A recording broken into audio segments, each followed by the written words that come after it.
Grab your pen, it's the writer's purpose. Take some notes, it's time to do this. Let's create. You're in here twice for some reason.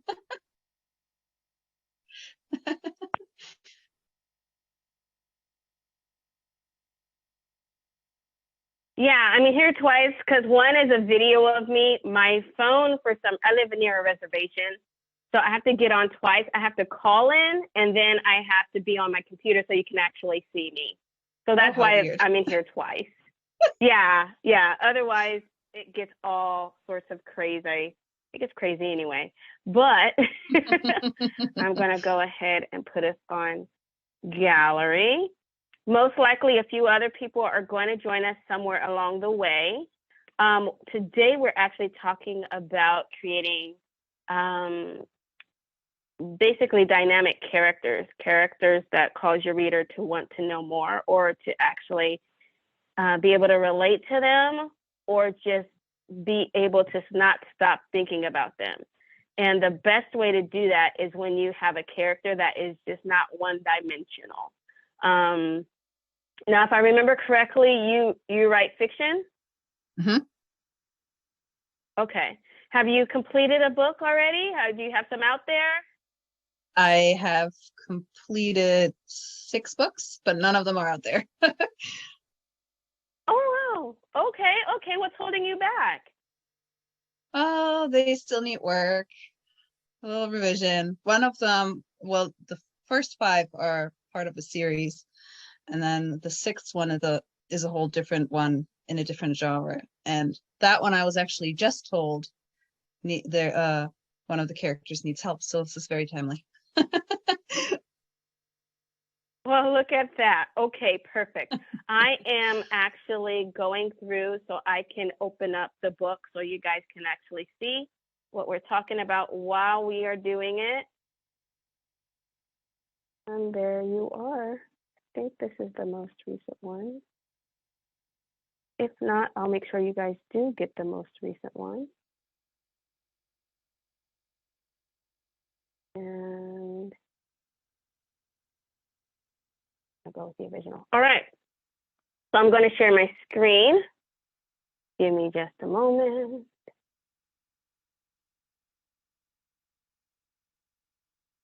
Did you have a friend read through it and they said, hey, this character is not connecting, or what was the feedback you got for that character?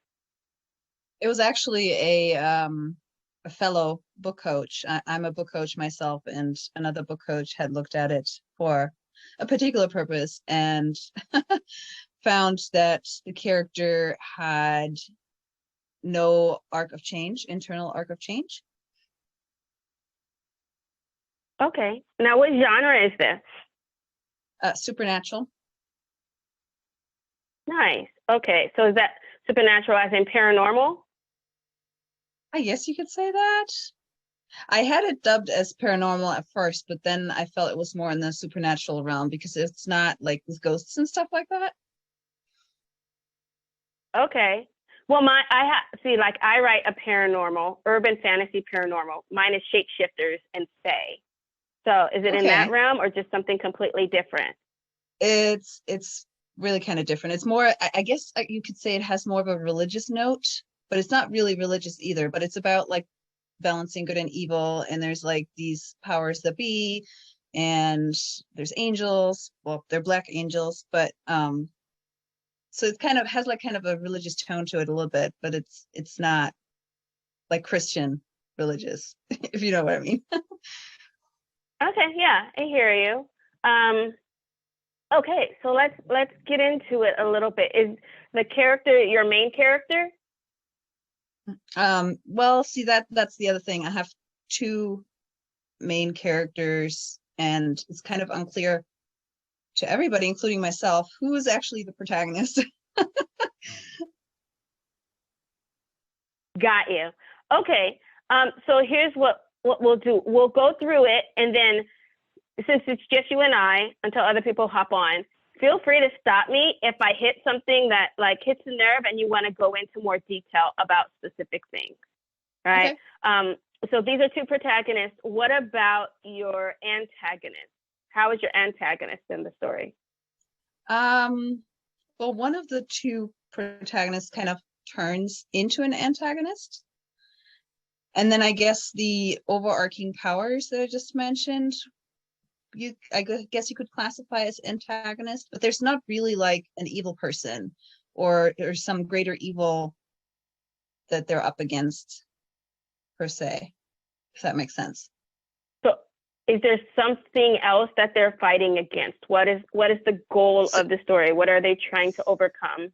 So the goal of the story is the main character wakes up in a hall that is covered in mirrors, a room covered in mirrors, and it becomes her task to judge people on Earth and punish them, and thus balance good and evil in the world. And so I suppose so the goal of the goal for that protagonist is to get out of that hall of mirrors. She doesn't want to be there. She doesn't want this task. She wants out.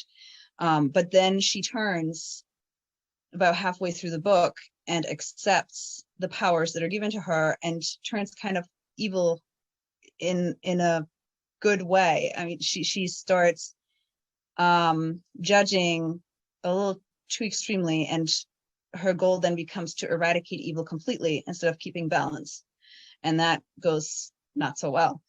And then there's the other one, the other protagonist is a person she can contact on Earth, and she asks him to find her and get her out. So his goal is also to get her out. Then he also has this love thing going on, and the other main character tells him that she's going to die in a year. So because of that, he agrees to help her because she promises to tell him how she will die. So then he's hoping that he can then save her from that. Okay, so one protagonist is the Dark Angel, and then the other one is human?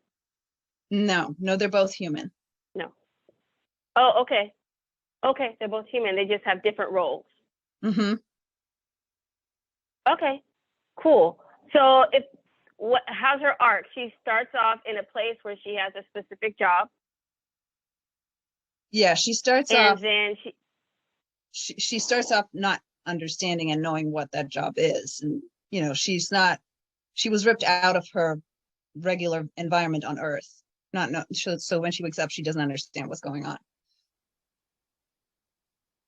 And what is your challenge with her arc? Who does she want to be? And so what does she want to be? So she just wants to help people. And I feel like so the challenge of the arc is really with the other guy, the one who is promising to help find her. So it's not really clear, I guess, what his want is, even though, so I told her that he wants to be happy and he wants to help others, and his fatal flaw is that he's afraid to let others down. And she said something along the lines that his goal cannot be plot related. It has to be something that happens before the plot. So he has to have a goal before the plot starts. I would agree with that. Something that he's already wanting, and maybe these challenges or these missions that he's going through are either getting in the way of what he already wants or is leading him along the way. Because so again, whatever the main goal is. What he starts out wanting is he's in this relationship, he's unhappy, and the woman he's with is pregnant and claims it's his child. And when he meets the other protagonist, he's told that she's lying to him and that it's not his child. And what he wants is to get away from that relationship, but he doesn't feel that he can because of the child. So when he first meets this other person and finds out it's not his, and then he confronts her and she admits it, and then he basically reaches that goal within like his first chapter that he comes up. And then his next goal is to be with this other girl I noticed that's going to die in a year, and then turns into I need to save her. The other coach didn't seem to feel that was enough. Maybe because his initial goal that's before the plot starts gets immediately resolved in his first chapter, first or second. Yeah, I don't know. She didn't say that part, but that's just my assumption. Okay. Yeah, because the person that he's wanting to save, that comes after the story starts. So what is it he's already aiming for in life before that? And does this actually complicate what he already wants, or leads him closer to it? Because you want to have a little bit of that conflict. I mean, it does kind of complicate because he already knows the other person. So he's already in love with somebody else when the story starts. So the complication is, I have this girlfriend, she's pregnant, this is my baby, or so I believe, but I'm in love with this other person.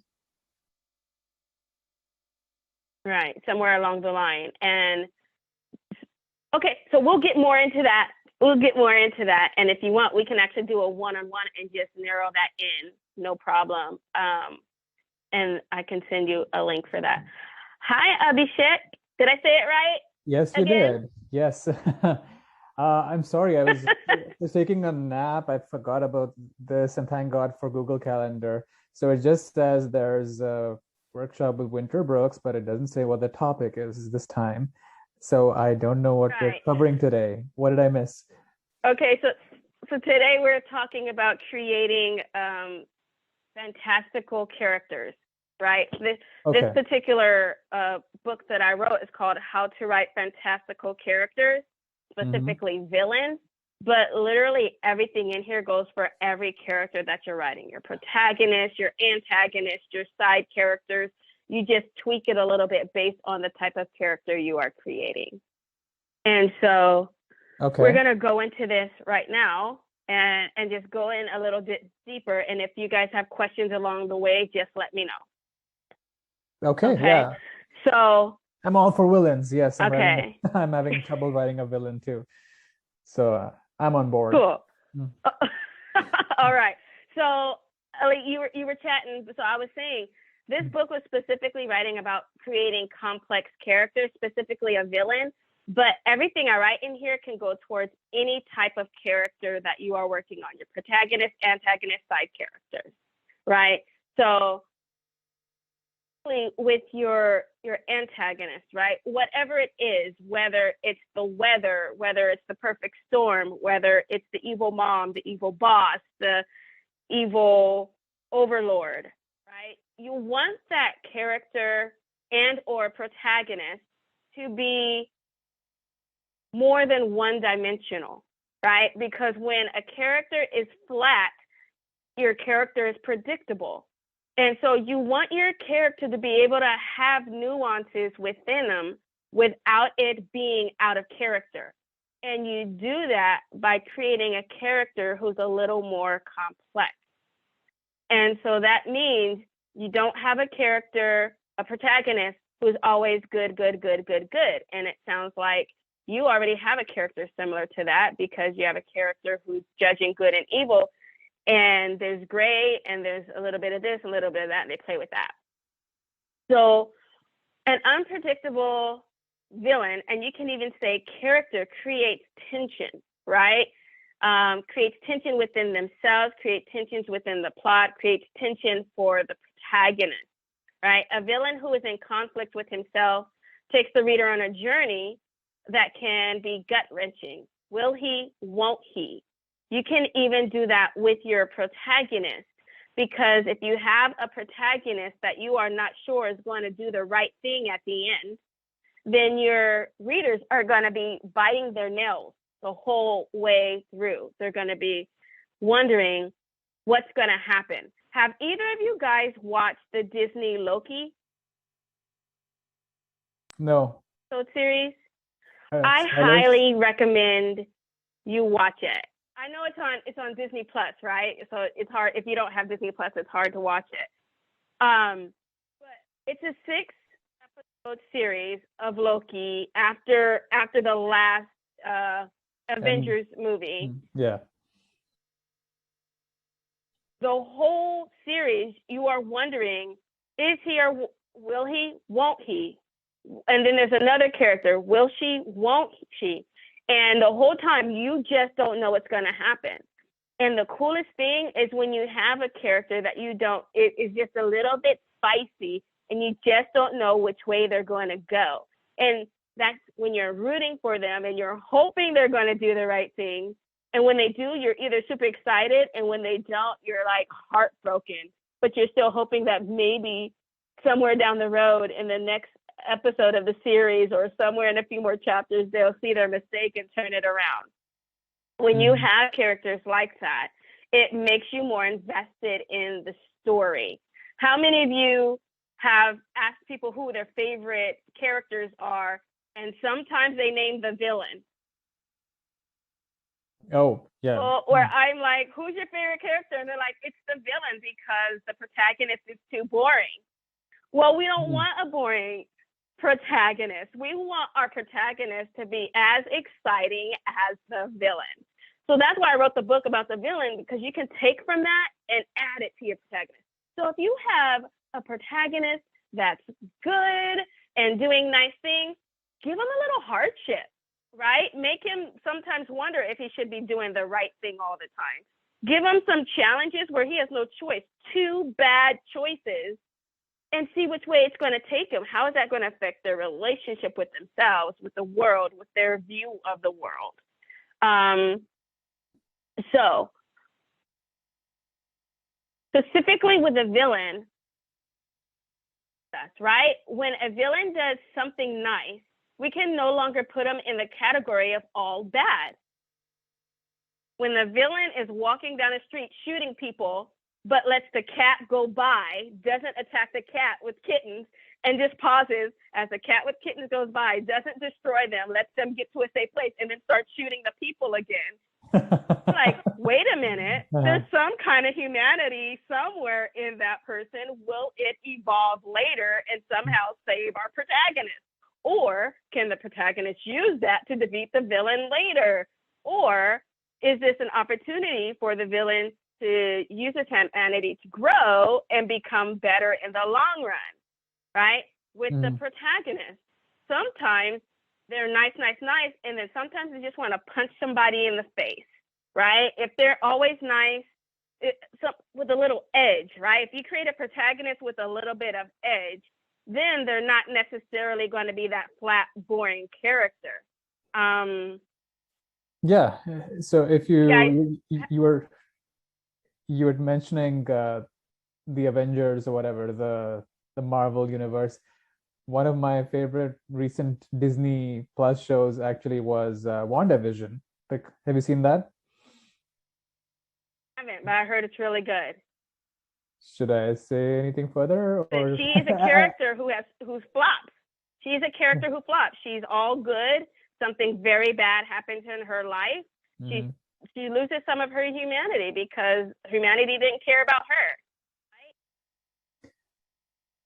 I'm divided if I should tell you anything more, because it would spoil the show for you if I did. Yeah, don't tell me. Okay. I do know. I had seen her a little bit in the Doctor Strange after, which is why I know some of what happened. Oh, you've seen Doctor Strange. You've seen the second Doctor Strange.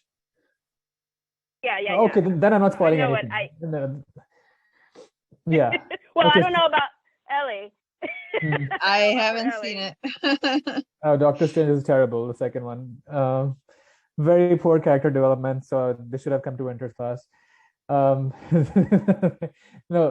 basically, I'd be saving you time if I told you not to watch Doctor Strange 2. WandaVision is worth it. So the thing there is that, since you've seen Doctor Strange 2, she just flips 180 for no good reason, as in, and they say, oh, I wanted to have kids, and I have this version of kids in some other universe, and she's blowing people up left, right, center just for something. They made her a villain, but it didn't feel like it was earned.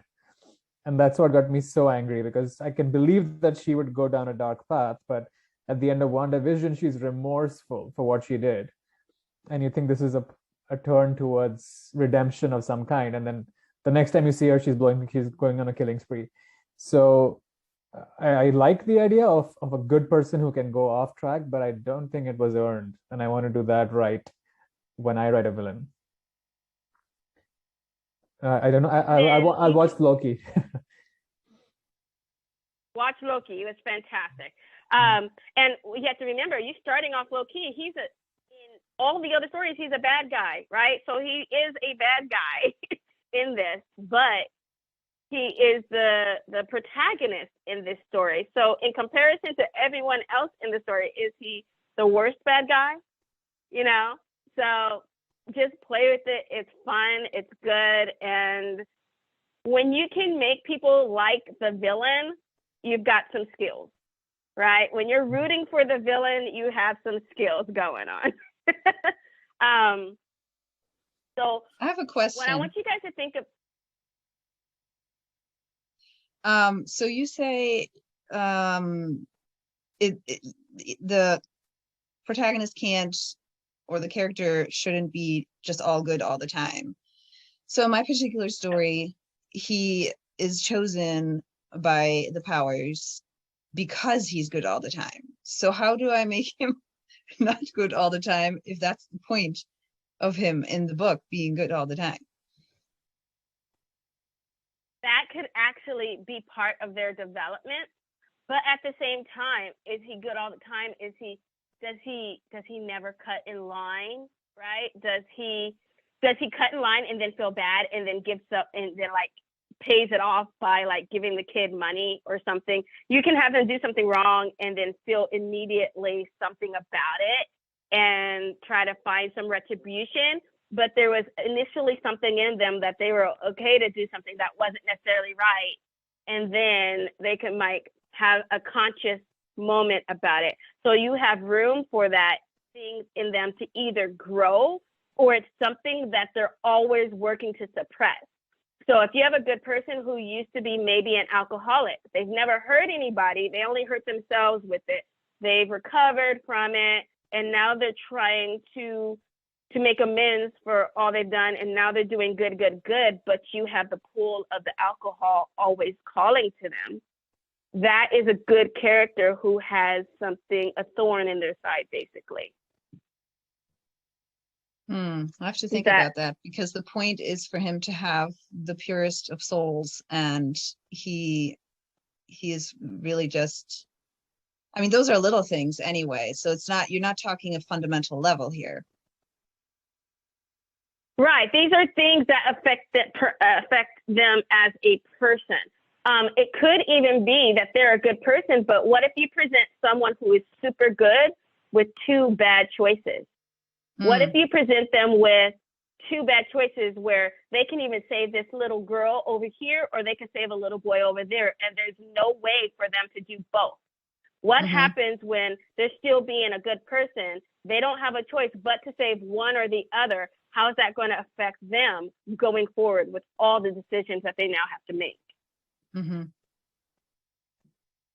It sometimes isn't even necessarily that. Or you can have someone who's good, who just has a little sauce, a little sass, right? Maybe they don't mind cursing, or maybe they don't mind, well, it depends on the stories you're reading. I have all sorts of stories I've read with similar things. But if they're just a really good person, the best way to eke out who they are as a person is to challenge their goodness by presenting them with things that makes it more difficult for them to continue on that good path. Okay. It could be in relationship to someone they already know and care about. What if out of those two people that they can save, one of them's not such a good person, but it's a family member? One's a super good person, but they don't know them. The one you care about, that's not necessarily 100%, that's a little bit gray, or the one who's really good, who should be saved, but you don't know them, and it's not going to affect you as bad if you don't pick that person. So something similar like that. So like my sister has made a bad choice. She's normally a good person, but she made a bad choice. For one time, drinking and driving, she plows into another vehicle with the whole family and the kid. The two of them are almost about to die, and you only have the power to pick one. And it goes back to not only them being good, but it goes back to they have a life outside of just being good. They have family, they have friends, they have emotions, they have past experiences. It's those past experiences in their lives that be what affect how they deal with now and what's happening in each and every moment. It could be you're great now, but what if something from the past is pushing forward and affecting the way you're seeing this situation, this choice that you have to make? Does that help? Mm-hmm. Oh yeah. Yeah, that's great. Give me Okay. an idea too. Cool.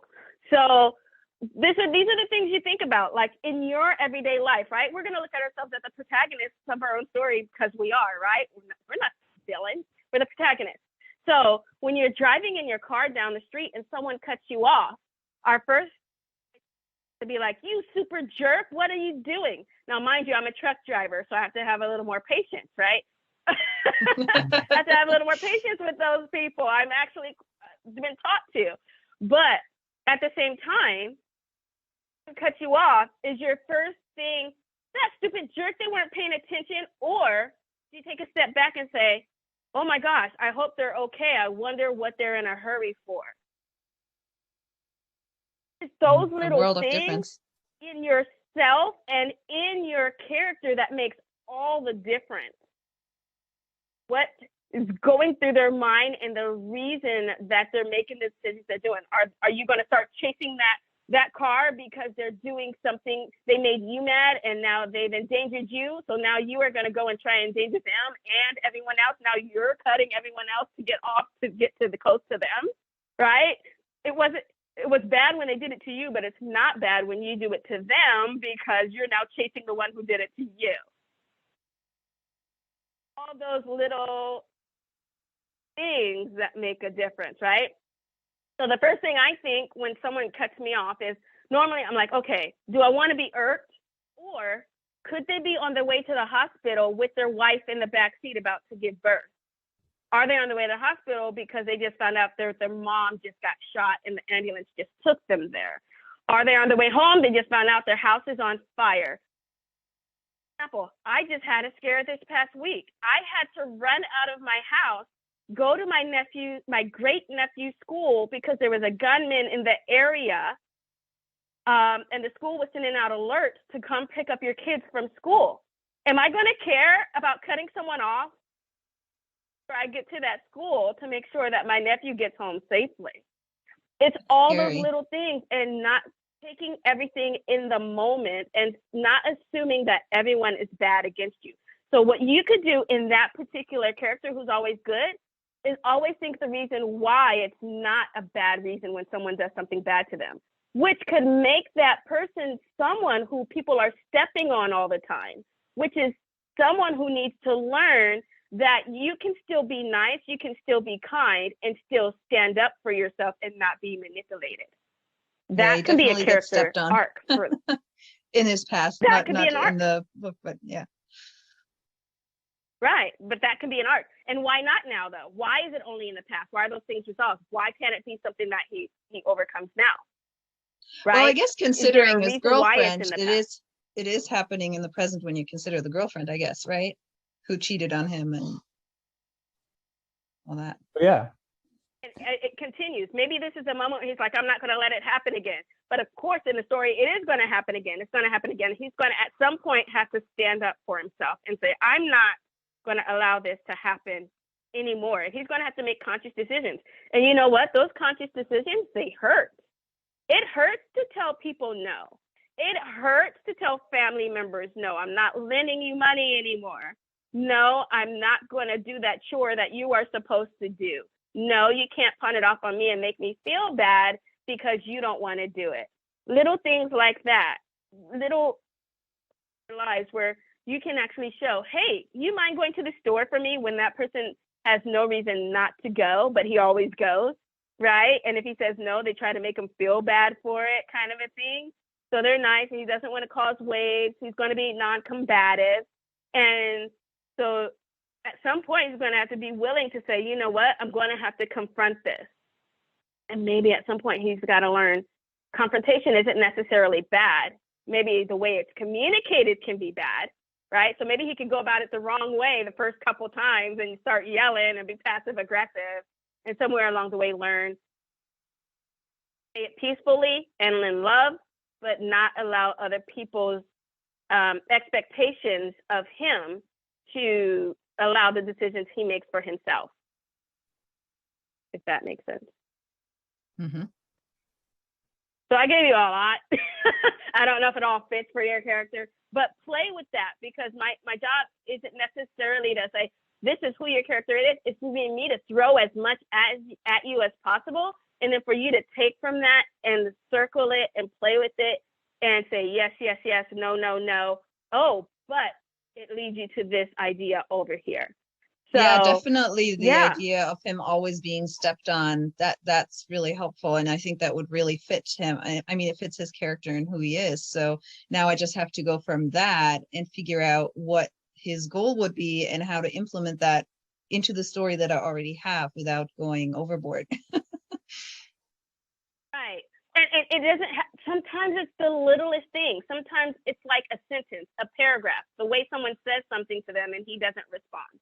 It could be small little things. Someone cuts him in line and he doesn't want to make waves, so he doesn't say anything. Maybe he looks around, maybe he thinks about saying something, and then he goes, no, it's not important, right? But then maybe later maybe that could be the initial thing, the way you introduce him somewhere towards the beginning, right? Someone cuts him in line and he doesn't want to make waves. Then he goes to the girlfriend, finds out she's cheating. And then there's all these things. He's letting all these people do things. And then later in the story, this is just an example, right? Someone else cuts him in line, or maybe two cut him in line, and he's finally had enough. No, that's not going to happen. And they beat him up, right? So he's trying to stick up for himself, and bad things happen. And he learns sticking up for yourself is not the way to go. But then it happens later, and he goes, excuse me, I was in line. Does it maybe a different way, and realizes that, you can defend yourself. You can stand up for yourself. You can love yourself without there being anger, without there being conflict. Well, there can be conflict, but conflict isn't necessarily bad. And there's a way to communicate it without being angry and combative. So that's the way I would do it, right? Because you have them have an issue. You have them try to solve the issue. That's supposed to go bad the first couple times. And then you have them solve the issue, figure out a better way to solve the issue, right? So they figure out what the issue is, then they try to solve it badly, then they figure out all is lost and everything's horrible, and then they're like, oh, I should have done it this way, and then they do it this way, and you get to the good part of the story. But part of that is with your character, you also want him to start with a misconception of either himself or the situation.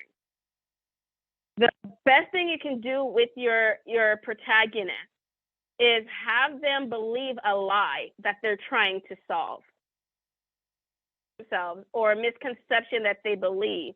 And somewhere along the way, they realize what they're aiming for is the wrong thing. That's another way to create great conflict in your story, right? They're aiming for the wrong thing, and the right thing, everyone's telling them the right thing to aim for, but they're not hearing it, right? And somewhere along the way, they realize that they've been focusing on the wrong thing all along.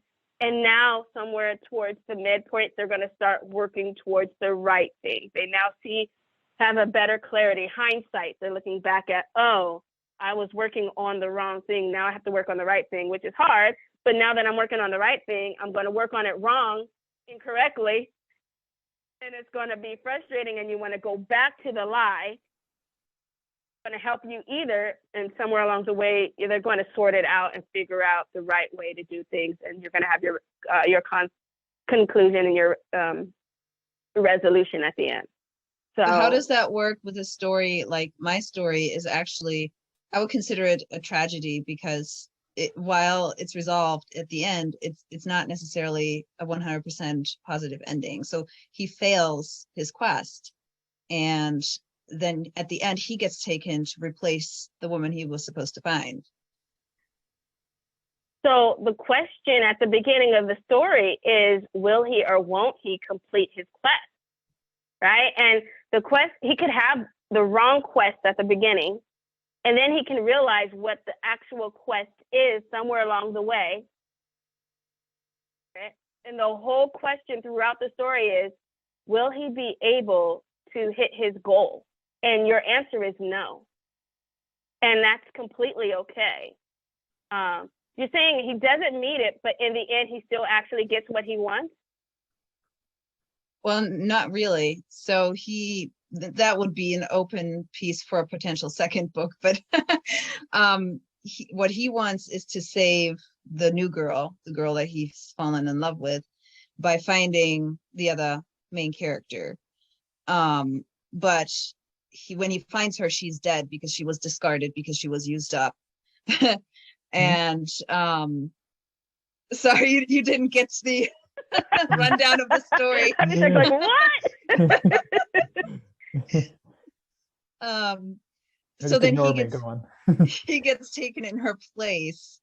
So he failed not only the main character, but he also failed the girlfriend, the new girlfriend, and himself in the process.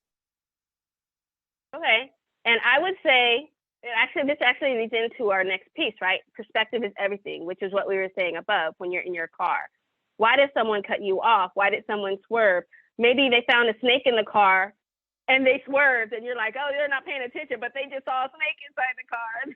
They're not caring about you right now. They're trying not to get bit by a snake, right? Perspective is everything. So whether it's I know it says villain, but whether it's the villain or the protagonist, trying to one relationship, save this other relationship, and save the girl's life, right? But what is his reasoning behind it? There have to be some things in there that are selfish to it, right? He wants to save her because maybe he loves her. And if he saves her, then that's good for him. That's a little bit selfish. It's good for her, but at the same time, it's selfish. If he can't save her, what does that mean for him? So you want to bring out a little bit, and that goes back to your question from before, but he's all good. But there's some selfishness in him. He wants to help other people because it makes him feel good. Him feel good to help other people, to save other people. So if he is in a dilemma and he can't save either, what does that say about him? Does it say anything about him? It might not, but at the same time, what does he believe it says about him? Those are three different things. So what does the reader believe about him? What does he believe about him? What is the story trying to teach him? Mm-hmm. Well, it will be down to the reader to think what they believe about him, because the book ends when he gets taken. Right. And like you said, it leaves room to come back with more if you choose to, or it leaves room for it to just be the ending and people to decide, okay, this is how it ends, and now I'm free to decide how this book story actually ends, right? So, again, it all goes back to perspective. For him, is that a loss? Does it lead him to something better? Does it lead him from this life of turmoil where he thinks badly about himself or other people or all these different things? Is him, you know what I mean? In the perspective of his life, is this the worst thing that could happen, him being taken in the end? And if it is, then in the story along the way, you have to have him think about what failure means to him, what succeeding means to him. So somewhere along the way, you have prepared the reader for both circumstances, and it doesn't come out of the blue. So the worst thing you can have is it be a story that is filled with hope all the way through, because you've led the reader to believe that that's a possibility, and then you do the opposite in the end. Mm-hmm. It's fine if you do the opposite, but you do need to prepare the reader. You have to, at some point, ask both questions. What does succeeding look like for me? What does losing look like for me? What are the consequences of him losing? What are the consequences of him winning? What are the benefits of him winning? What are the benefits of him losing? Have him think about all these things, especially in the all is lost moment, right? If I give up now, then so and so and so. But if he gets taken away, does someone else get a benefit from that? Well, Does the world everybody does lose? in the end. So there you go. There's sometimes hope and loss. And the question is, what is the theme of your story? Is your theme of the story that there's sometimes hope and loss? That No, sometimes the sacrifice is necessary? No, the theme of my story is that evil causes more evil. So, in other words, you can't fight evil with evil. Hmm. Oh, love that. Yeah. So yeah, play with all these things, because that means that there needs to at some point be a part where he tries the opposite, right? I don't know. But yeah, If I may, through help a little bit. I don't know the whole context of your story, Ali. Nice to meet you. You too. Yeah. My story ends with the protagonist losing as well.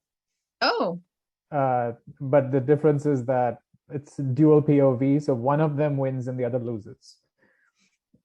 The I have husband a wife. dual POV too, but they both lose. Oh, okay. Go on. Who's the second one? The second one is the girl that was taken in the beginning. She's the one who gets used up and tossed out. So she dies, and her lover also loses because she died. So it's not her lover, but yeah, he loses because she dies. He was unable to save her. Yeah. Okay, yeah, that's going to be a bit of a downer for an ending. Yeah, I have another story as well where the protagonist loses, but that's because it's sort of what Winter has on the screen here, a villain not showing up until the end of the story. She wins, the protagonist wins because she defeats the main villain, but another one shows up who's now going to lead into the sequel. Cool. Do you see any possibility of resolving this defeat in another story, maybe in the sequel? Or it's just supposed to end sad, everyone's miserable? Do you mean me? Yeah. Oh, sorry. Yeah, I was thinking for a potential sequel that where the main protagonist, the protagonist gets taken at the end of the first book. He enters this is they're in a hall of mirror where they see the earth and have to judge people and punish bad guys in order to keep balance between good and evil. And so he gets taken there. And in this sequel, if I ever write it, it would be him actually succeeding in keeping this balance and saving Judy, his other girlfriend. Okay. And does he have a choice? He has to make a choice between the two? I don't know yet. Probably should. Well, there you go.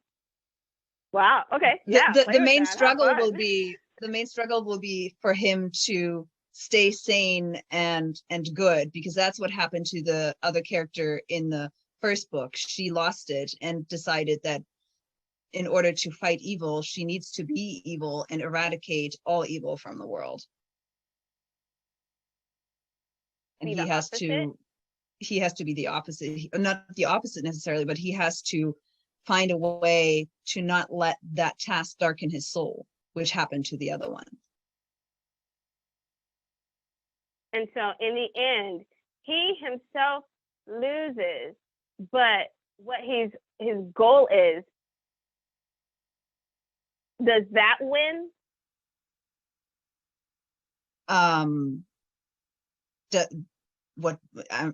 Ask again. I'm not quite sure I'm understanding the question. I'm sorry. You were saying how he loses, but the world wins. Is that what you said before? Right, because because the world gains him, and he is going to succeed in keeping the balance. He's going to be the one finally that they find that can do that. Right. So he does succeed. He just loses his life in the process.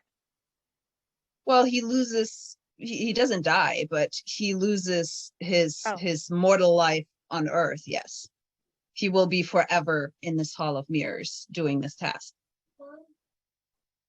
and he can never have either of the loves that he wanted Right. because there's a greater good. There's a greater good than what I want. Yep. That makes complete sense to me. So I wouldn't view it as he loses. I would view it as he sacrifices what he wants for the greater good. Okay. Even though at the end of this first book we don't see him succeed, because that would be in the second one. The next one. Mm-hmm. Right. So if in the first one he has to end and it's your cliffhanger, right? Then that has to be. But somewhere along the way, other things happen, and maybe, who knows? Maybe the one that he actually loves can come into the mirrors with him, and they can do it together. That's a cool idea. Right? Like maybe he can communicate with her and says, "I love you, but I have to let go." She's having dreams about him, and somehow maybe there's a way to connect, or even in friendship. So, yeah, play with that. But I will definitely send you a link because I would love to play with those ideas with you, if you want to. Okay. Yeah, I'd love to. Yeah, that'd be great. And Abhishek, I told you that last time. So what I'll do is I'll definitely put that up in the link when I upload this video in our group. Put what up? Link if you want to do a one-on-one consultation about your book and just talk it through. Sure. Yeah, thank you. Yeah, absolutely. All right, so perspective is everything. We talked about that. Does that make sense to you guys now? Because your character's perspective can be completely off, but you show that by the things they do in their life. Like if they kick a cat, or if they see every time they see a red car, they feel like they need to hurl, right? You don't have to tell the reader why, but it's going to make your reader wonder why. And somewhere along the way, you're going to explain it somewhere along the way. But you have to have something from their past, from before when the story started, motivating them. Whether it's their upbringing, something their mom said when they were kids, something they saw on a TV show that they hold on to that motivates them. A single motivation, a single line that they keep repeating in their head, something that keeps pushing them forward that they keep coming back to, right? Who are they? Who is this person? And who would they be if they walked into your house? What would they do? How would they act? How would they move? All of that comes from who they are in their perspective, right? So if it's a woman who is uncomfortable around men, every time a man walks by, she's going to maybe cower a little bit, right? That's her perspective, that all men aren't trustworthy, right? Or if it's a woman who's like super bad and every time she's not scared of anyone, every time she passes a man, she's going to look him in the eye. Perspective, because she's not going to let anyone cower her, right? A guy who doesn't like to be seen and likes to be hidden, anyone who he sees looking at them, he suddenly wants to leave the store because someone's paying attention to them, doesn't like attention. Why? Maybe when he got attention at home when he was a kid, it was bad attention, right? Maybe he was abused as a child. So attention means bad attention. And it means I don't want anyone to see me ever. That could lead to someone who goes through a struggle and becomes a protagonist. Or it could be someone who starts off as a protagonist and turns into a villain. There's so many perspectives. And that's why perspective is so important. Because when your villain has a reason to be a villain, they are no longer just a villain. When the villain believes they are doing the right thing, they're not just trying to take over the world. They believe that they are saving the world from bad people, but they haven't realized that they've crossed the line into bad people. Your villain has more depth. Maybe they're doing bad things, but they view it as saving either themselves and they're not even realizing how it affects other people.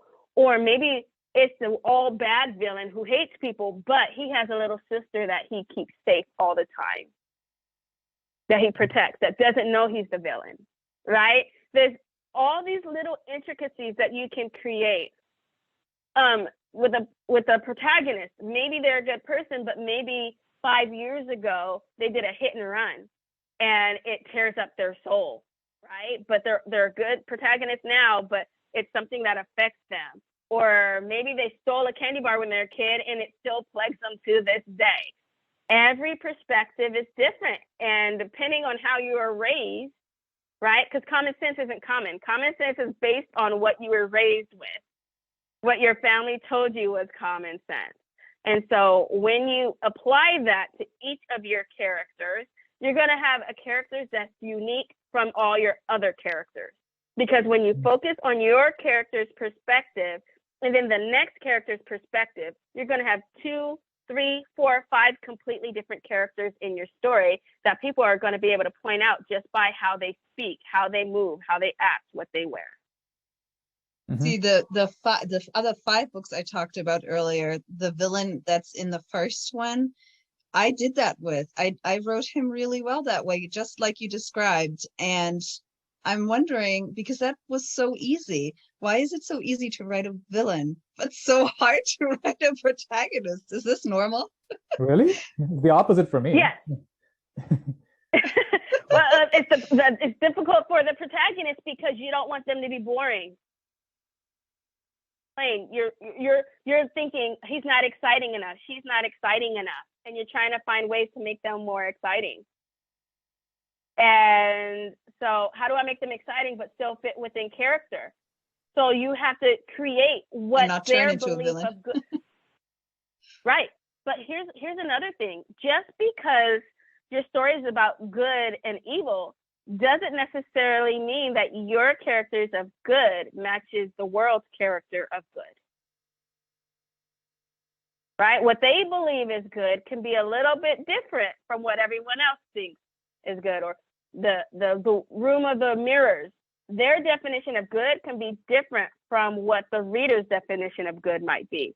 And then you just use that in the story to explain what good is in your story.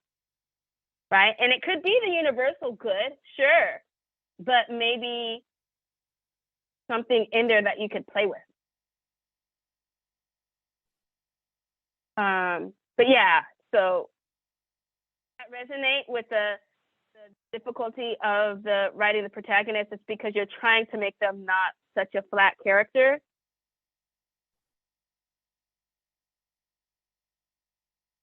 Robin Hood. Robin Hood is a good character that steals things and gives back to the good. That is a complex character.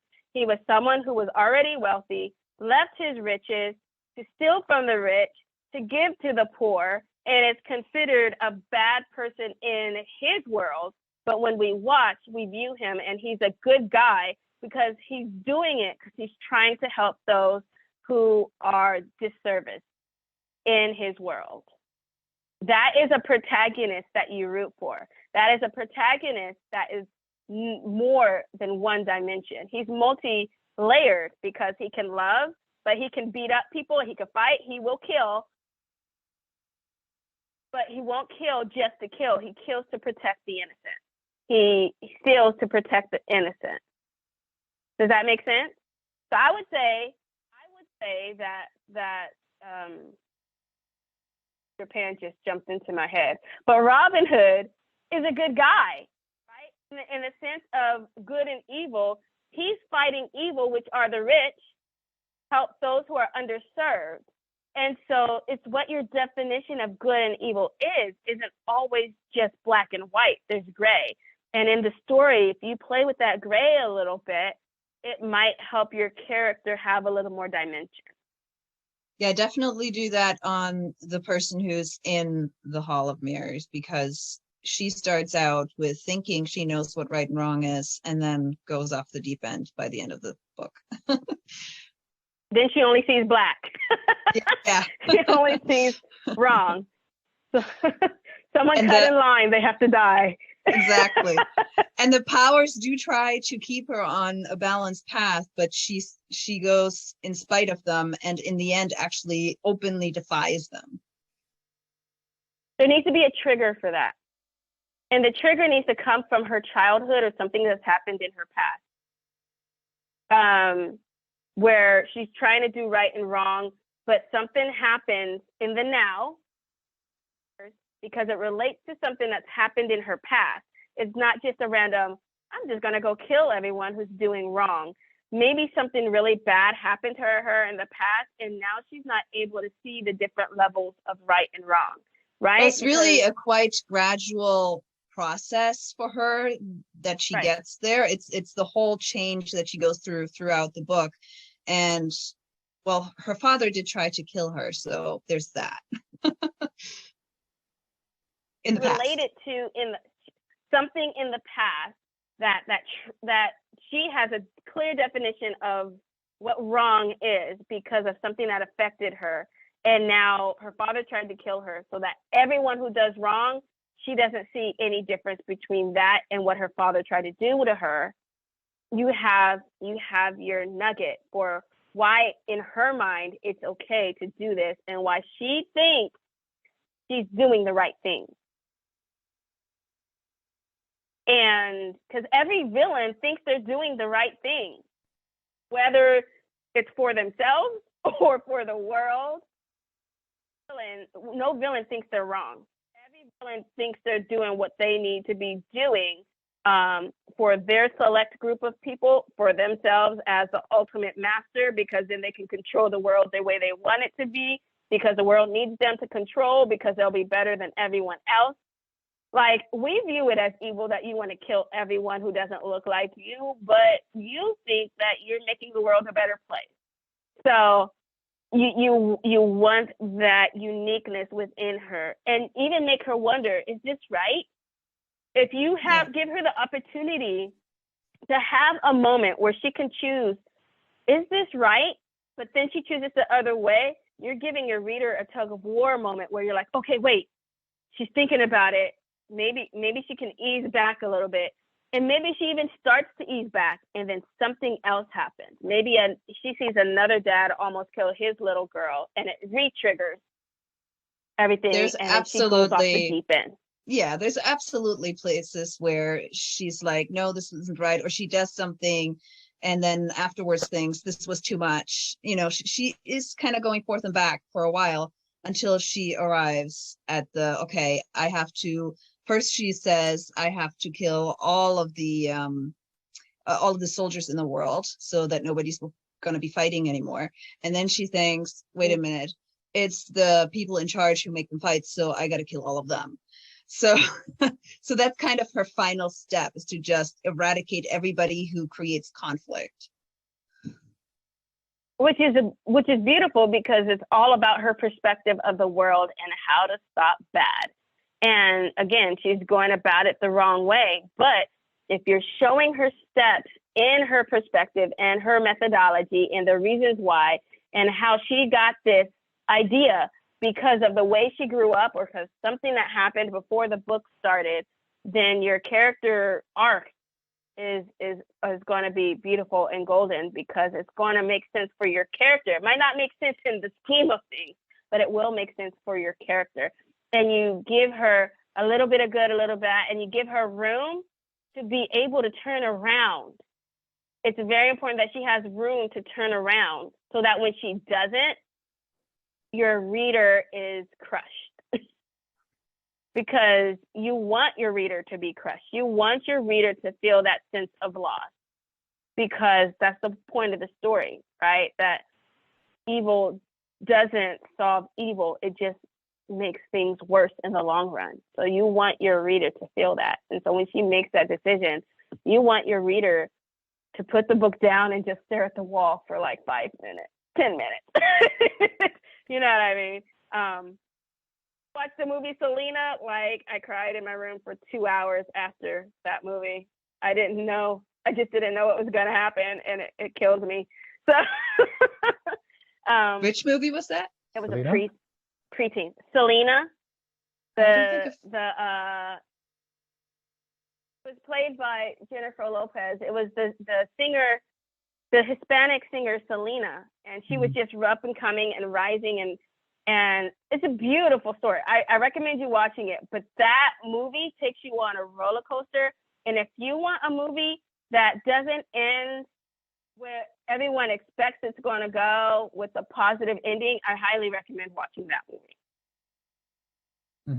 Okay. Because I was completely shocked. Okay, so yeah, Selena. It's easy. Just type in Selena and Jennifer Lopez. All right, so here where we are. Characters are more intriguing, or specifically a villainous character is more intriguing if they have a little bit of good, and your protagonist if they have a little bit of bad. Maybe think about Aladdin, right? Aladdin's a good guy. He just wants to eat. He's stealing from the people and he's eating his bread so he can feed himself and his monkey. But is he a bad guy, or is he a good guy with a little bit of bad? Yeah, that. So that. Winter, quick question. You don't have. May I? So this is going back to actually the first page. I know you need to move forward, but you mentioned something about the villain not showing up till the end. So say no, yeah, exactly. Say no to an absent villain, right? We were talking about movies, and there's this one film. Yes. Yeah. So the movie, The Dark Knight Rises, the Batman movie. Have you seen that? Yeah. So you suddenly have, right in the middle of the final act, you have the new villain show up, Talia al Ghul, Marion Cotillard's character, and I got very pissed off with that. It's because Christopher Nolan seems to revel in having these last-minute plot twists, but it didn't give us enough time to even understand why this woman was there, what she was doing. It was more like, oh, ha, ha, I pulled off a fast one on the audience again. Right? So have you seen that film? I haven't. Not, but what I would say to that is basically what I was telling Ellie when it comes to how you're going to end the story. You put some little questions before it happens so that when it happens, we're not expecting it, but we're not completely shocked in the sense that we're outraged. Like in the book, foreshadow the possibility.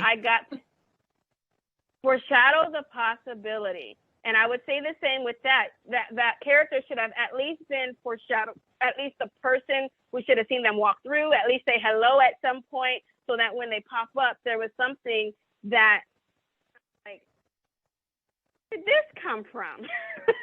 Right? Yeah. Because when you have a moment where your reader says, what? They've just completely come out of your story and you've lost them. You've lost them.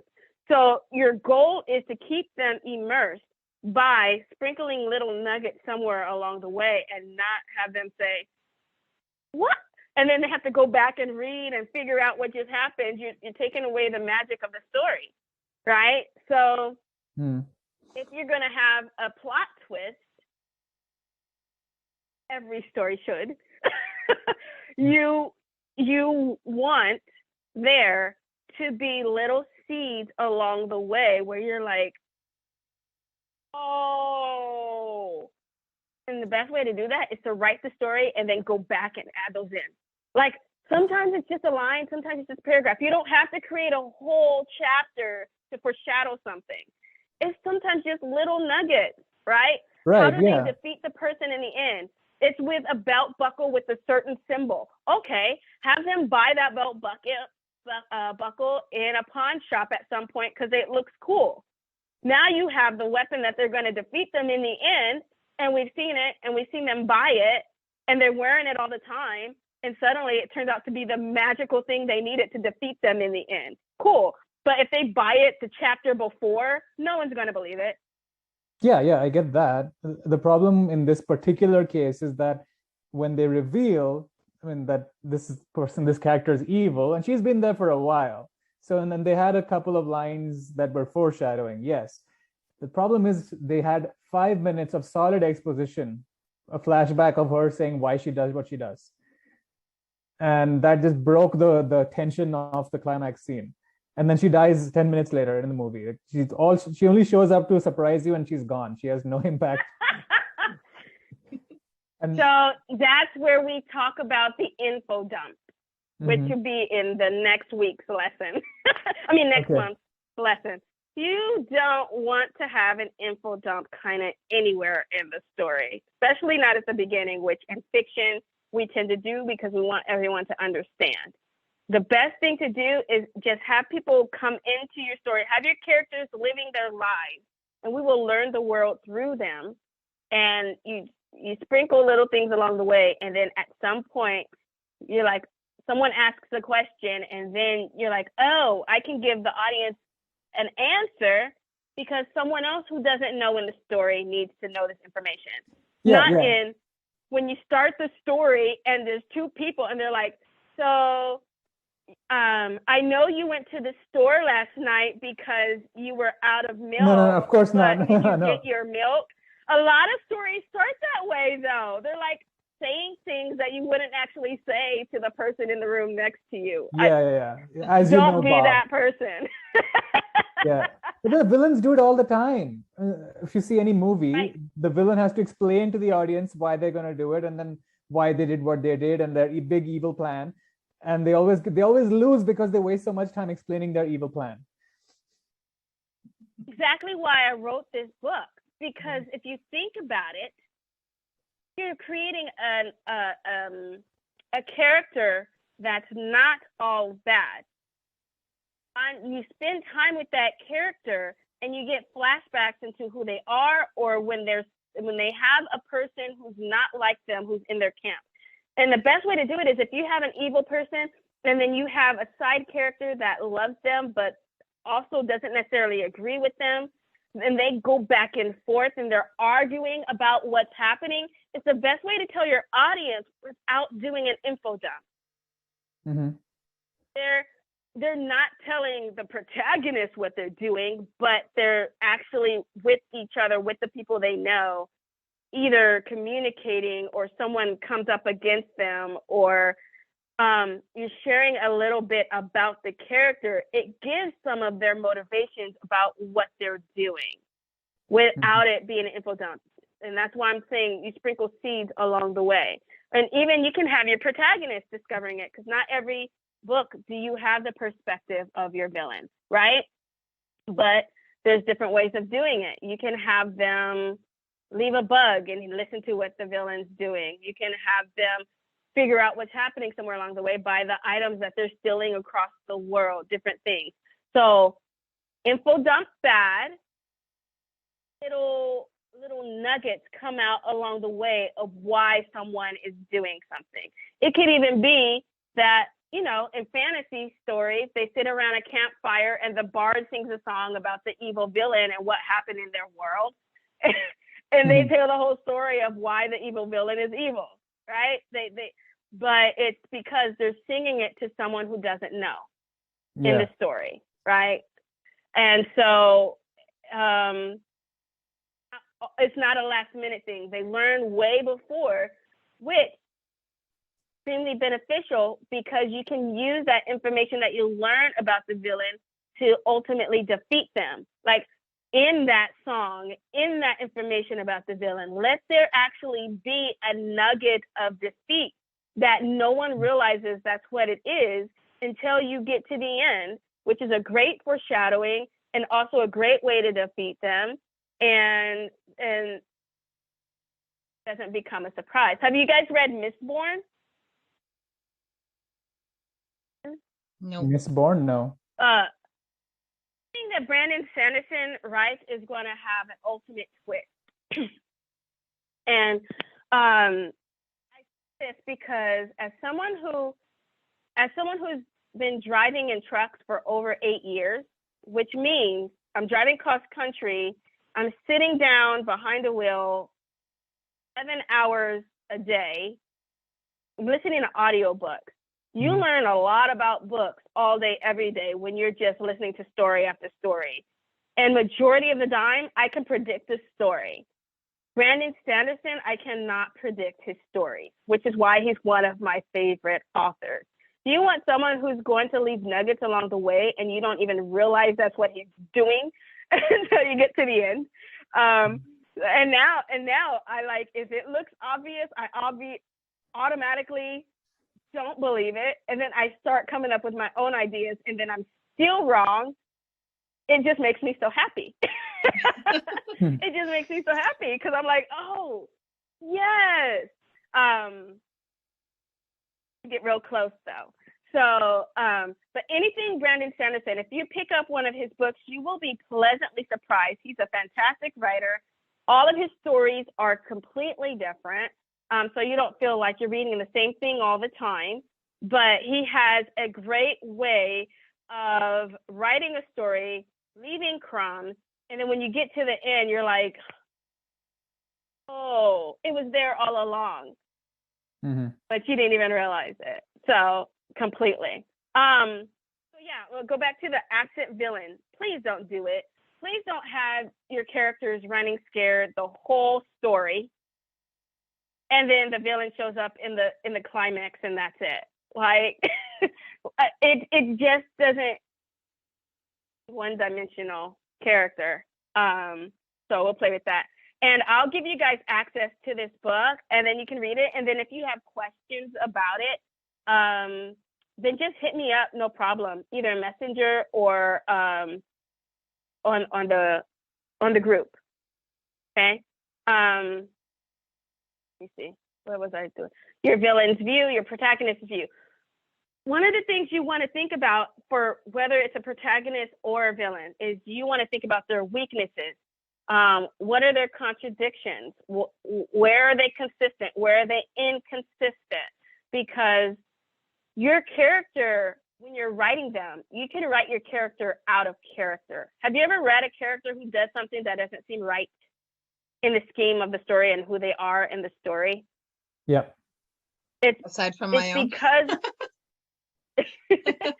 it's because there isn't a complete foundation on who that character, knowing who they are. What are their weaknesses? Remember, every character should have some type of ailment, right? It can be the ailment of the mind. It could be a physical ailment. It could be an emotional ailment. It could be a weakness for kittens. It could be that if a dog is in the area, they would stop everything to save the dog and be willing to sacrifice their life because dogs are innocent. Whatever it is, there needs to be something about your character that is unique to them. It's really important and it's really good. You want every character to have a unique style of clothing, a unique hair, a unique eye, a unique saying, something that makes them unique so that when you are describing them in the story or they say something in the story, they can be automatically recognized without you having to say, this is so-and-so character.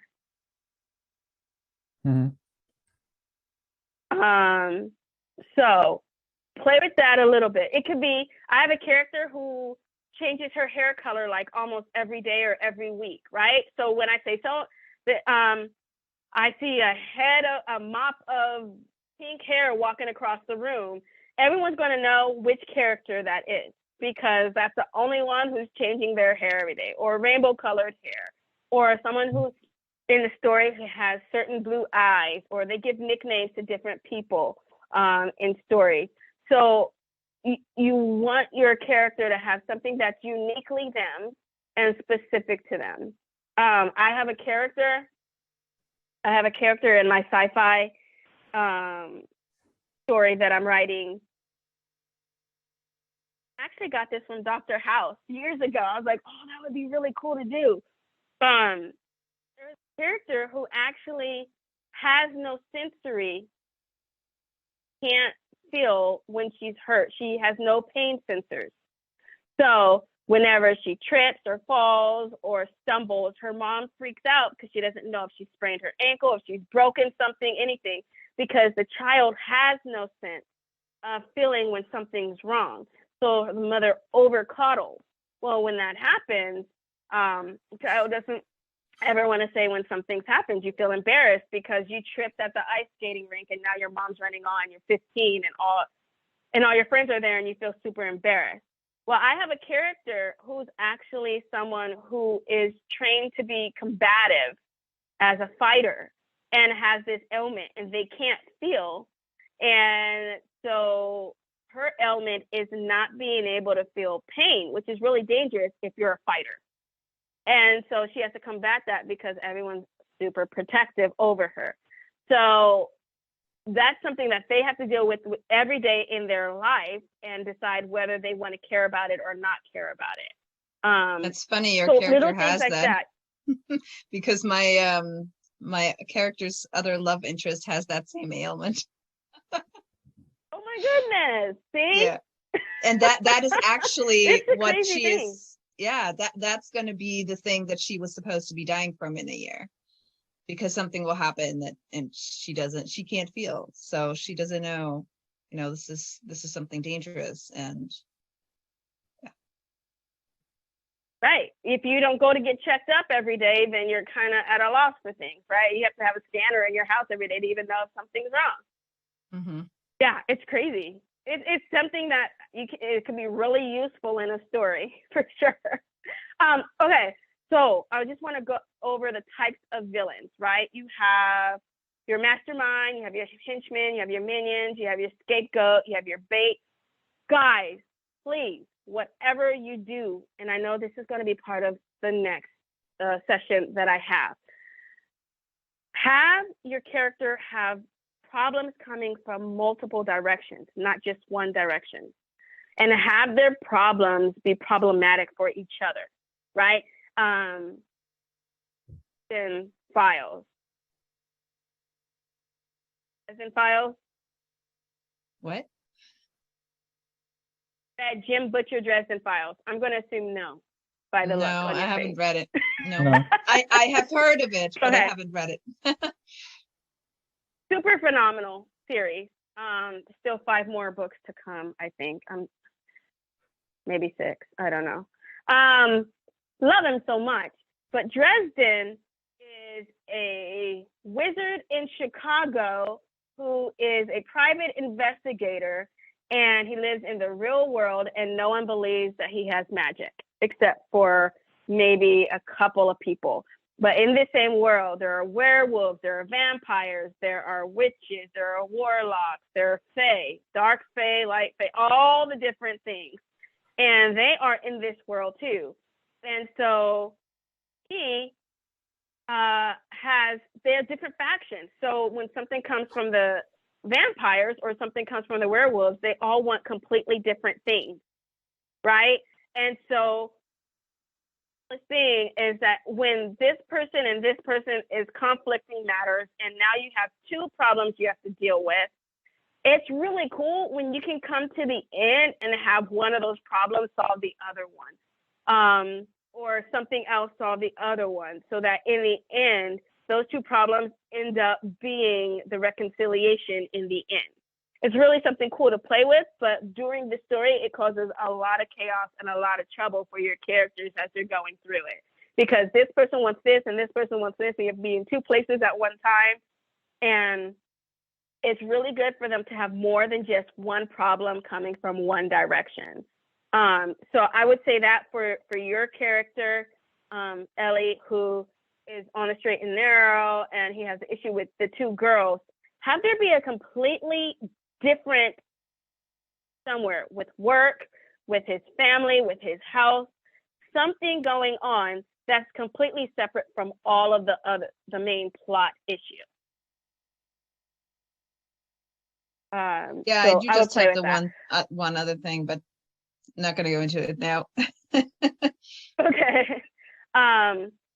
Conflict creator, like have a competitor, right, if you will, whose goals are a complete contrast to the protagonist. That's who your villain is.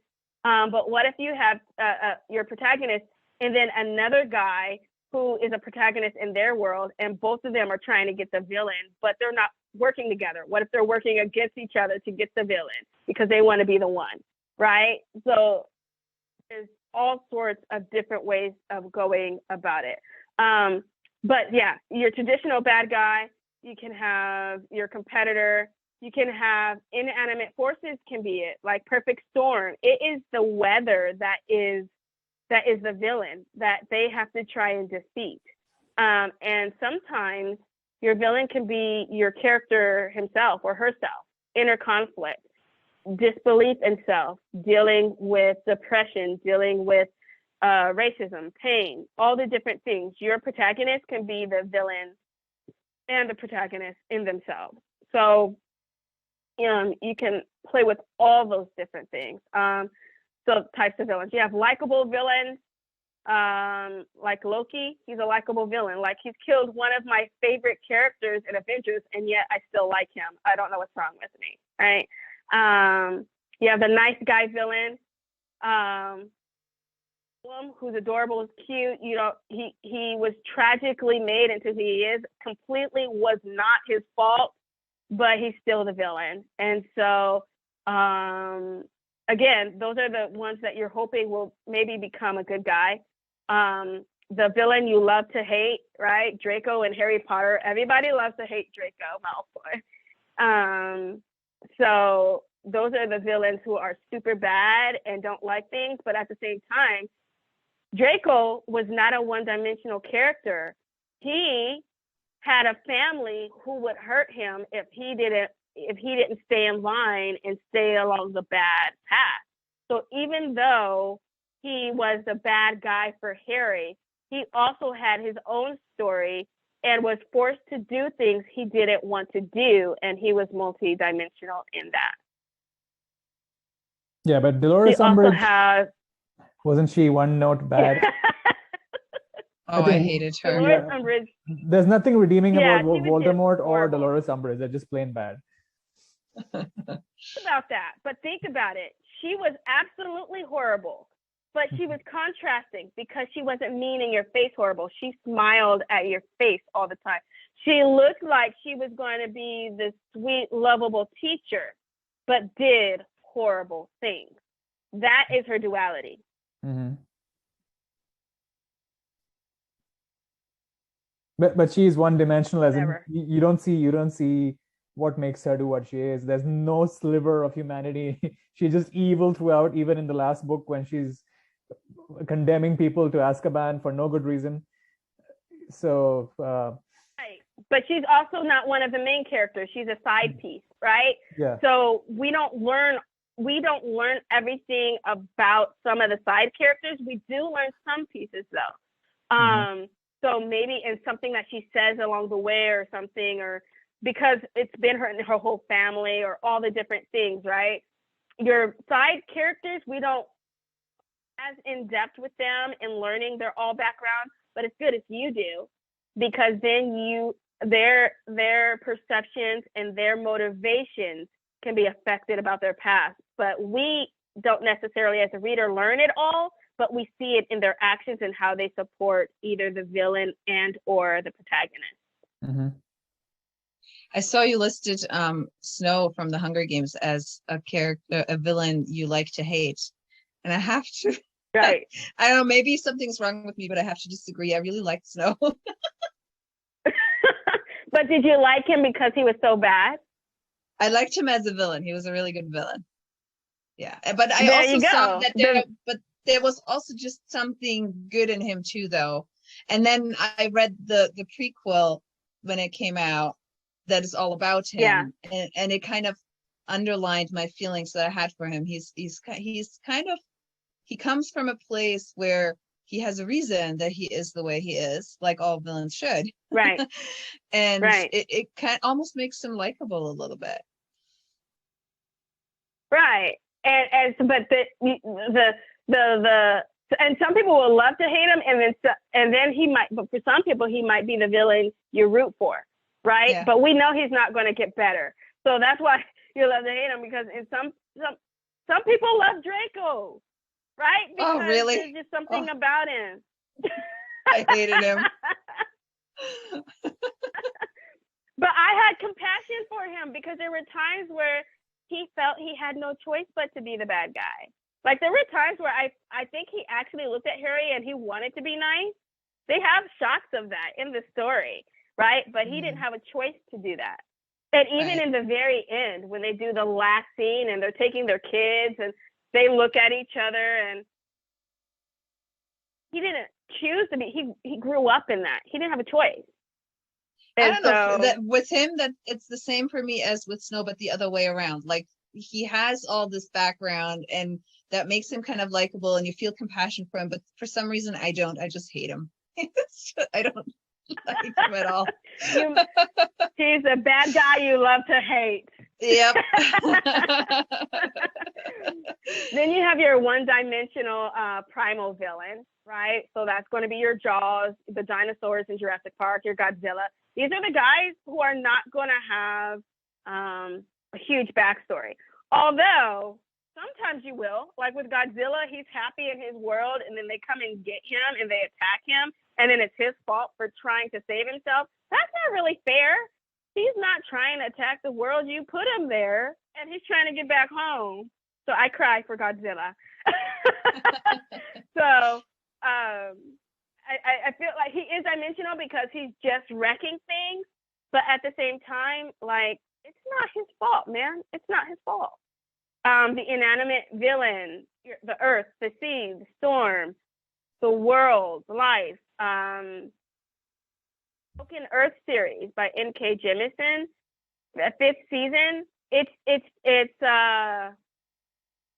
series.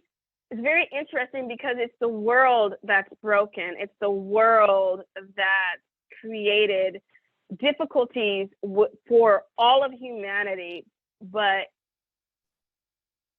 together they create a whole new system of racism and attack, and it's a very interesting story.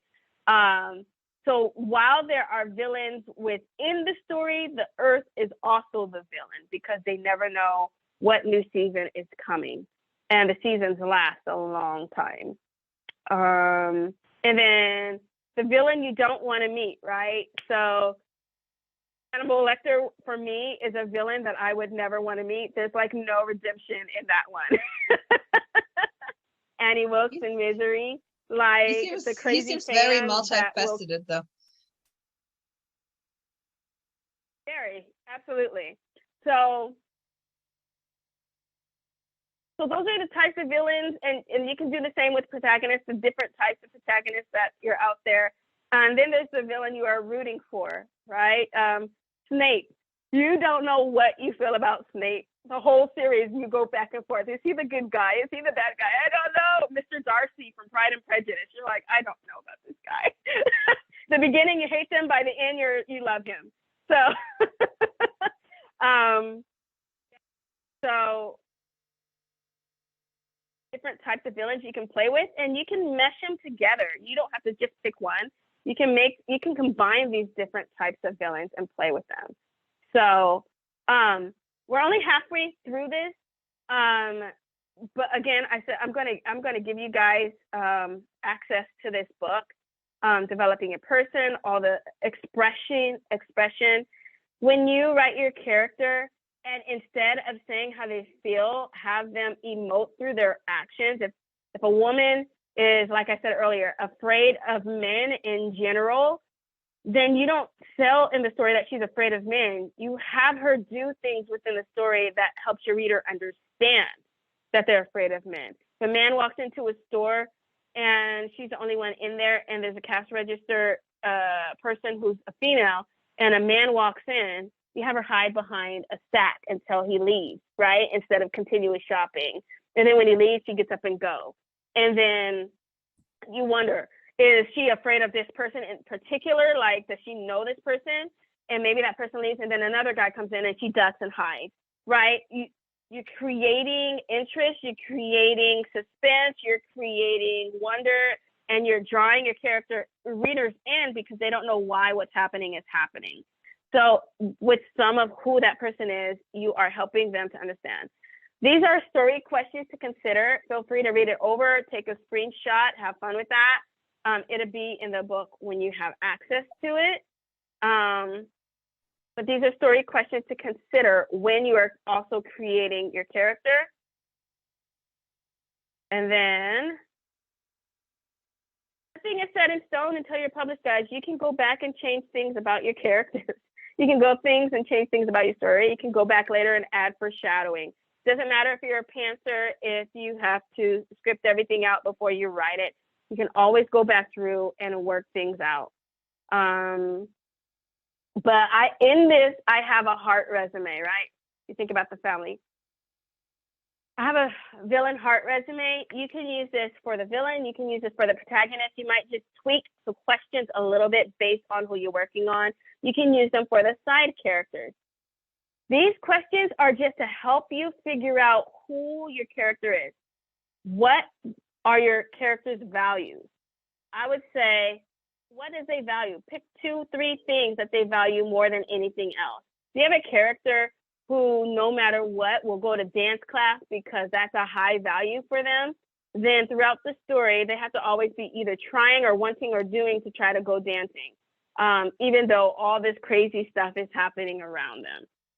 Family, they will sacrifice other things for it. Maybe your character won't eat dinner or eat a smaller dinner, pay for dance class instead of eating a 5-course meal or something. Those are little things that help your reader understand what your characters value. Their mindset and habits. What are their habits? When your character goes home, or when your character is driving the car, or when your character goes to work, or when your character visits friends, what are some things that they do regularly that is normal for them? This is going to be something that, again, goes back to making your characters identifiable in the story without having to state who the character is. Your characters should have some type of pet peeves. They're going to have traumas in their lives, good traumas, bad traumas. A good trauma would be being a straight A student and everyone expecting you to do good, so that when you become an adult, you struggle with failure, you struggle with making mistakes. That would be considered a good trauma. Like when you're being praised for something and having that expectation on yourself later. Bad trauma, like you said, her father tried to kill her, and now that's going to affect her decisions all the way through her life. Traumas are something that affect every decision you make throughout your life. So you can actually play with that, right? Root experiences are going to be the same as traumas. Just something that back into the straight A. It's more a positive spin of trauma, positive things that happen that end up turning into a negative thing somewhere in the long run. Their moral code, that goes back to you, Ellie. Moral code is important for your character because this is about right and wrong. And your character's moral code is going to play a key part in this story. So you want to know exactly what their moral code is so that when they have to make decisions, they make decisions based on that moral code. And that's how you keep your character from going out of character. If you know exactly what that is for your character, okay? I give samples from movies and maybe some books about these different sections. Complex characters are scary when you don't know exactly what they're going to do and when you care about them, right? You care about Snow. That's a complex character because you care about him. But that also makes it scary, right? Because then what does that mean for us in our moral code, right? He's doing what he thinks is best, but it's not necessarily nice. But we care about him because there are things about him that are appealing, right? So that's kind of, what are their desires? Goals. This goes back to your character goals. Before the story starts, what is his goal? Is his goal to be happy in a happy, fulfilled relationship? Or is his goal just to be with someone he loves and be loved? Is his goal to not be someone who is stepped on? Is he a happy person when the story starts, or is he miserable? Right? All of that will affect his goal and who he wants to become or how he wants his life to change in the story. I give some examples of things. Purpose. What is their purpose in life? Like, what is his purpose? What is her purpose? What are their purposes if it's a group, right? Are they someone who is a fixer? Does he need to solve everyone else's problems but doesn't fix his own problems? That's something you want to decide about your various characters. And then ticks. What little ticks do they have? Someone inconsistent body movement, someone who's always wearing a talisman, certain hair color. These ticks are normally what's going to identify your character when they walk into a room, right? Whenever a writer is writing about a character and the guy walks in with his leather pants and big boots, that's always probably going to describe the same person, right? Someone's always wearing leather pants or whatever. So just decide what are those identifying things about each individual person. What are their skills? How is their body language? How do they move? What is their posture? Someone who every time they sit down at a table taps their fingers on the table. Are they doing it because they're nervous, or is that just a normal habit for them? By knowing that, again, you're making a clearer understanding of who that character is. Their appearance, clothing, and style, their surroundings and environment. Where do they live? How does that affect how they see the world? And then you go back to characters that write themselves. By going through that whole list of things that I just said and answering those questions from above, your characters will end up writing themselves because you will have a full idea of who your character is, and there will be a loose and translucent box where they have room to move in and out of it because you know who your character is. They have room to go outside the lines a little bit because, again, characters evolve and change and grow, but you have a full base of who your character is. And by knowing exactly how they move, how they talk, how they act, how they dress, you put them in any situation. Write any character you have after going through this and put them in Starbucks and have them order a cup of coffee. And each character will enter that place and order that cup of coffee differently because every character is slightly different. And that's something I highly recommend doing, is putting them in a situation and even have one character view a different character as if they don't know them and they're walking in and they are watching this character and they are people watching, and have them in their mind describe what that character is like. By doing that, then you help yourself see what your reader is going to see in that character. So yeah, that's the end of this. Any questions? Digesting everything. Mhm. I know it's a lot. It's a lot. Again, this video, I'll edit it and then I'll put it up on in the group. And I will also put up a link for this book as well as a link if you want to set up a time with me. I'm actually going to be going back on the road a little bit soon. I don't know exactly when, but if you're willing to work with me in my schedule, I will definitely work out some time with you, and Thank you. would love to sit down with the both of you. Thank you. That's very kind of you. Thank you. Absolutely. Okay, no questions about any specific character that you're working on or about anything in this book that seems weird or anything like that? I do, but I don't know if we have time. I'll keep it short. I have a villain who shows up only 3 times in the entire story. You only get to know that she's the villain in the second visit. How do you gauge if you've given the reader enough exposure to the villain? Because you were mentioning that earlier, that they can't just show up at the end. Yeah. So like we were talking about Harry Potter, even though Voldemort only shows up at the end, he's always got something or the other, a vision of Voldemort or something he's doing, or one of his henchmen does something. That happens at least a few times. throughout the story. He's also Right. often mentioned. Voldemort is like present without being present throughout all of the books, all the time. Mm-hmm. Yeah. So And he shows up, he always shows up a little bit in somebody, about somebody, someone's At the doing end. his work. he's a very Right. kind. He's And always he shows considerate. up at the Yeah. beginning because he inflicted him in the first place. So yeah, completely. So go ahead. Yeah, So 3 times. Voldemort is very academics friendly because he only shows up after the school year and the exams. So that Well, So- if you count in between. if you count Riddle's diary, though, you could say he shows up much earlier than that. yeah. The Chamber of Secrets, it's a bit different.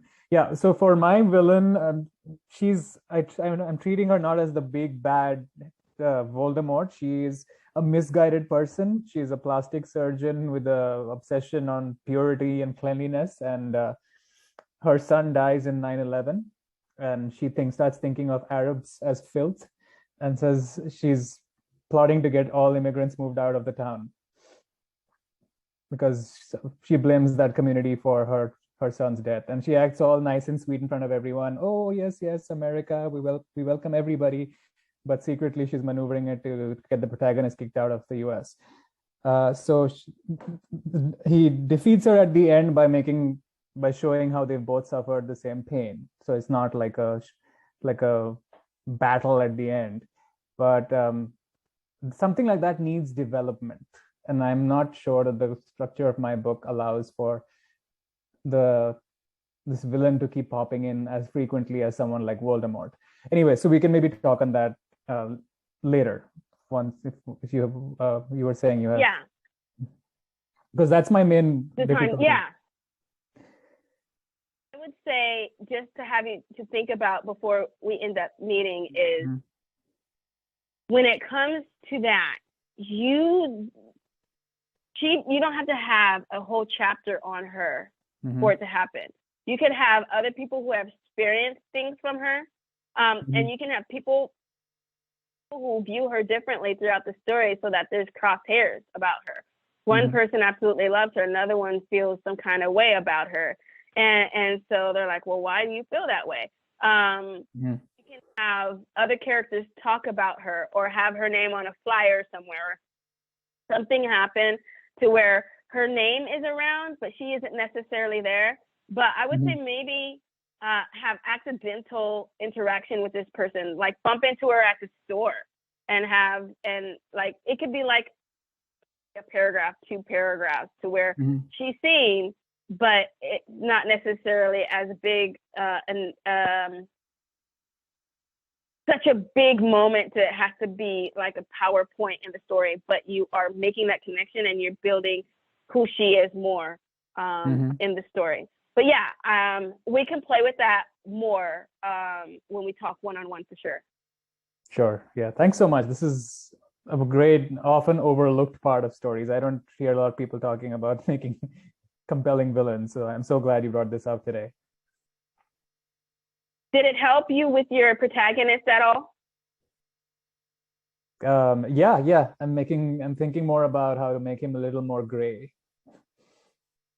They don't even have to be gray. They could just be I don't know. Some of my favorite protagonists are the ones who do silly things and get away with it, but everyone still loves them. Or like the ones who are always in trouble. Like if you're doing a sci-fi story or something, and you have your captain or whatever who's always getting in trouble because they don't necessarily follow all the rules, but they get the job done every time. Those are fun characters. People like them.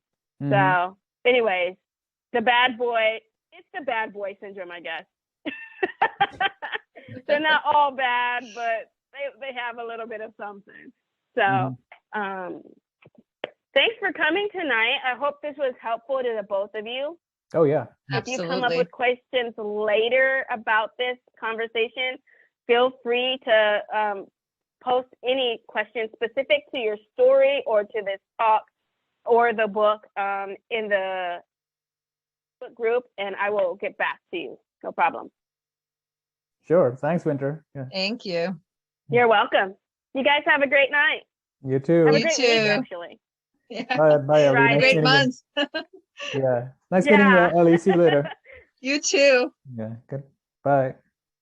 Bye.